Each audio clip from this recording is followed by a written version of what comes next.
আমার তাকদীরে ভালো যে বিষয়গুলো আছে এটা যেমন আমি নির্দ্বিধায় মেনে নিয়েছি, এরপরে ওয়াশাউলিহি খারাপ যে বিষয়গুলো আছে এগুলো আমি ঠিক সেভাবেই মেনে নিয়েছি। বলেন আমরা এইভাবে আল্লাহ তাআলার কাছে স্বীকারোক্তি দিয়ে এসেছি না? এখন আপনার তাকদীর এটা আল্লাহ তাআলা ফয়সালা করে রেখেছেন। আপনার তাকদীরের ফয়সালা কি করে রেখেছেন? আল্লাহ। এর মানে কি এই যে আল্লাহ তো ফয়সালা করে রেখেছে, চলবে, দিন যেভাবেই হোক যাবে? বিষয়টা কি এরকম? আল্লাহ তাআলা আপনাকে আদেশ করলেন, তোমার তাকদীরের ফয়সালা আছে, তোমার রিজিকের ফয়সালাও আমি করে রেখেছি। সেটা কবে? আমার আপনার সৃষ্টির 50,000 বছর পূর্বে। সুবহানাল্লাহ। কয় হাজার বছর পূর্বে বলেন? 50,000 বছর পূর্বে এটা ফয়সালা আল্লাহ তাআলা করে রেখেছেন। এরপরেও কেন আমাকে রিজিক তালাশ করতে হবে? কারণ আল্লাহ তাআলা তামাম পৃথিবীর মধ্যে আমাদের জন্য রিজিককে ছড়িয়ে ছিটিয়ে রেখেছেন। সুবহানাল্লাহি ওয়া বিহামদিহি। এই রিজিক আমার অন্বেষণ করতে হবে, তালাশ করতে হবে। সেটা কিসের পরে? আল্লাহ তাআলার গোলামি করার পরে। ওই যে প্রথম যে কথা বলে আসলাম, আল্লাহ তাআলার পাওনা পরিশোধের পর আমাকে রিজিক তালাশ করতে হবে। এরপরেই না আল্লাহ তাআলা আমার রিজিকের মধ্যে বারাকা দান করবেন। বসে থাকেন তো আপনি, 1 বছর বসে থাকেন, আল্লাহকে আপনার জন্য আসমান থেকে মান্না ওয়াস সালওয়া পাঠাবে? হয় মাঠে কাজ করতে হবে, নাই রিক্সা চালাইতে হবে, নাই কোনো গার্মেন্টস কর্মী হতে হবে, কোন কোম্পানির চাকরি করতে হবে, নাই ব্যবসা বাণিজ্য করতে হবে। এগুলো তো কাজ। বলেন এগুলা কি কাজ? এইগুলো কাজ করতে হবে। এই যে অনুগ্রহ মানে কাজ, কাজ করো। আপনি দেখেন আমরা মুসলিমরা দেউলিয়া হওয়ার পিছনে কারণটা কি জানেন? সাহেবী ভাব। কি ভাব বলেন? সাহেবী ভাব। পুরা পৃথিবী কানা নিয়ন্ত্রণ করে, মুসলিম নাকি অমুসলিমরা বলেন? আমাদের হাতে যে প্রযুক্তি, এই প্রযুক্তির কোনটা মুসলিমদের বলেন? কোন আবিষ্কার আছে? অথচ এই মুসলিমরা ছিল বীরের জাতি। পুরা পৃথিবী এই মুসলিমদের শাসন ছিল না? কিভাবে তারা শাসন ছিল? আল্লাহ রাসূল সাল্লাল্লাহু আলাইহি ওয়াসাল্লামের সাহাবীদের দিকে যদি আমরা তাকাই, তারা তাকদীরকে বিশ্বাস করেছেন। শুধু তাকদীরে বিশ্বাস করে তারা বসেছিলেন না, তারা আল্লাহ তাআলার অনুগ্রহ তালাশ করেছেন এবং সর্ব অবস্থায় তারা আল্লাহ তাআলার উপরে ইস্তেকামত রেখেছেন।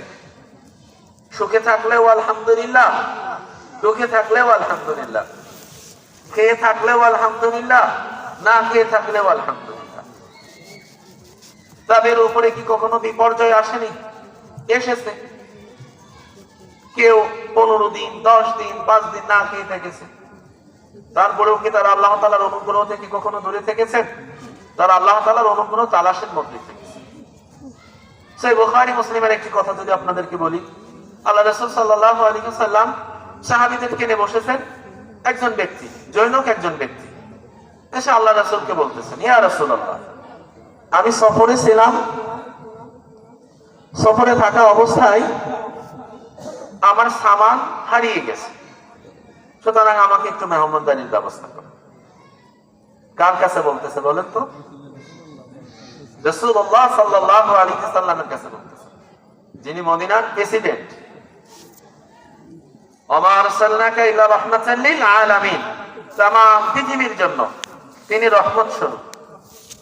আসমান এবং জমিন এর মধ্যে যা কিছু আছে এবং কিয়ামত পর্যন্ত যা কিছু সৃষ্টি হবে সব প্রথম থেকে ওয়াল আউয়াল আল আখির, প্রথম থেকে শেষ পর্যন্ত যত মানুষের সৃষ্টি আছে, যত জীব জন্তু জানোয়ার যা কিছু আছে, এর মধ্যে সর্বশ্রেষ্ঠ কে বলেন?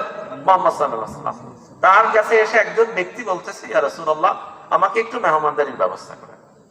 দেখুন তার অবস্থা কি, তিনি তাকদীরকে কেমন বিশ্বাস করেছেন, তার সাহাবীরা তাকদীরকে কেমন বিশ্বাস করেছেন। তিনি তার আমাদের সম্মানিতা উম্মাহাতুল মুমিনিন যারা ছিলেন তাদের প্রত্যেকের ঘরে খোঁজ নেওয়া হলো যে আল্লাহ রাসূল সাল্লাল্লাহু আলাইহি ওয়াসাল্লামের দরবারে একজন মেহমান এসেছে, কিছু মেহমানদারির ব্যবস্থা করা যায় কিনা। ওই সময় ওনার 9 জন স্ত্রী বিদ্যমান ছিলেন।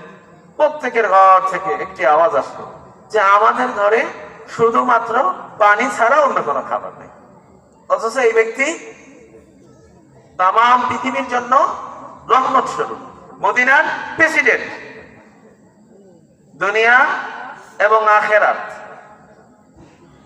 এবং কিয়ামতের ময়দানে তিনি আমাদের শাফাআত করবেন। মানে আল্লাহ রাসূল সাল্লাল্লাহু আলাইহি ওয়াসাল্লাম, আমি কি প্রশংসা আপনাদের সামনে দিব, আমি যা বলবো আমার এই নাপাক জবান দিয়ে সবই তো কম হবে, আপনারা বুঝেন। তার 9 জন স্ত্রী, একজনের বাসায় কোনো কি নাই, খাবার নাই, তাহলে তার তাকদীরের বিশ্বাস কেমন ছিল?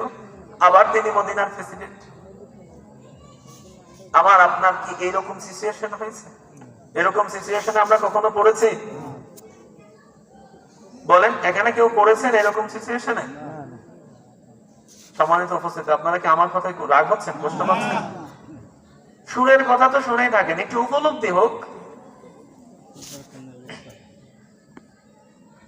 এরপরে আল্লাহ রাসূল সাল্লাল্লাহু আলাইহি ওয়াসাল্লাম সাহাবীদের মধ্য থেকে বলতেছেন, অনেক সাহাবীর উপস্থিতি, বলতেছে, আচ্ছা এই মেহমানকে তোমাদের বাড়িতে কেউ নেওয়া মতো আছো, কে দিবে?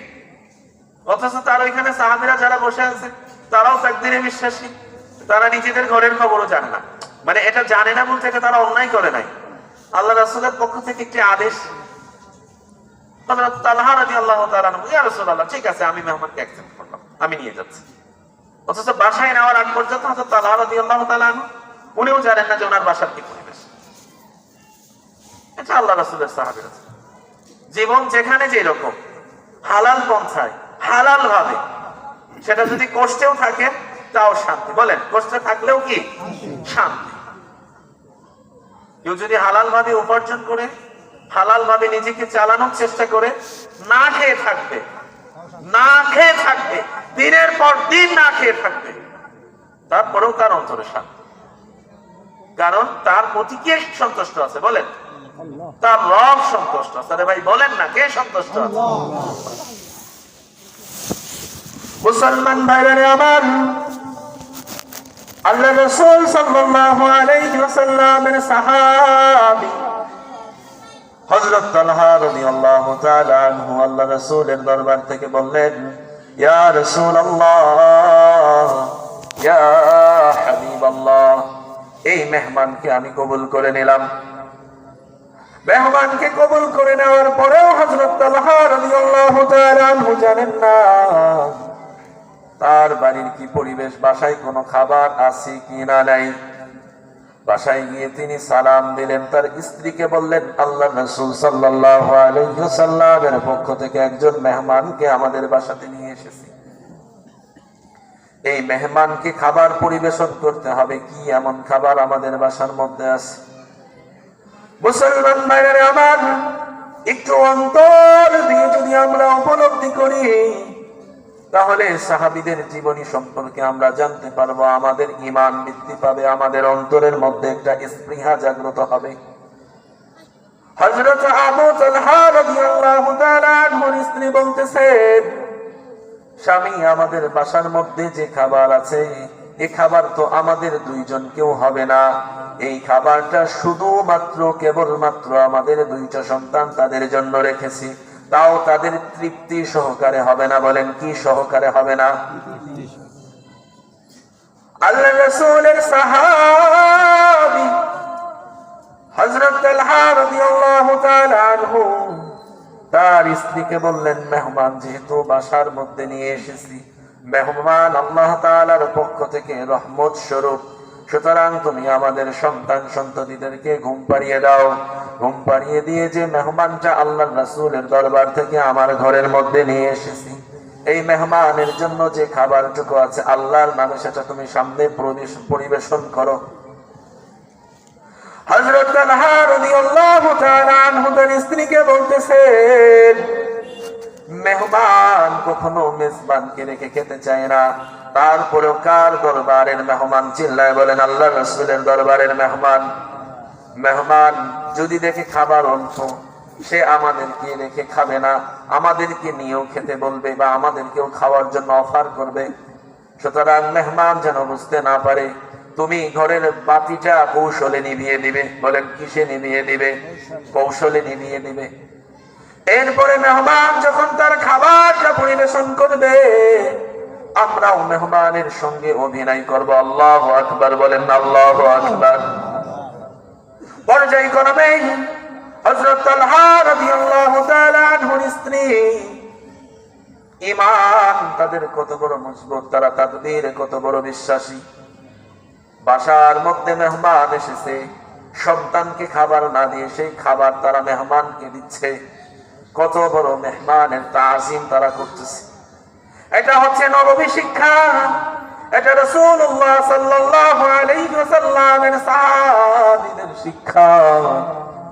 যাদের উপরে আমার আল্লাহ তাআলা রাজি, তারাও আমার আল্লাহ তাআলার উপরে রাজি। পড়েন না সুবহানাল্লাহ। মুসলমান ভাইরা।